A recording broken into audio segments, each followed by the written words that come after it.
Si Trillanes, si dating Senador Sonny Trillanes, talagang lantaran niyang sinasabi na ang gusto niyang maging presidente, ang magaling sa bansa na maging presidente sa 2028 ay si Risa Hontiveros.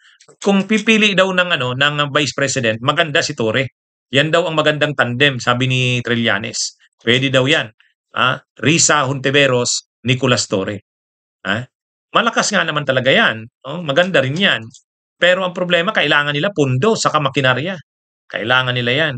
ah, para manalo. Mahirap ang eleksyon sa Pilipinas. Magaling at matino, mahusay sila Risa Hontiveros at Torre. Pero hindi naman mananalo sa Pilipinas ang simpleng matino at mahusay tulad ni Leni Robredo noong 2022.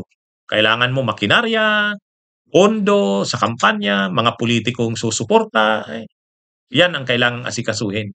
Pero maganda rin yan, pino-float na ni Trillanes, Risa Hontiveros, General Nicolas Torre.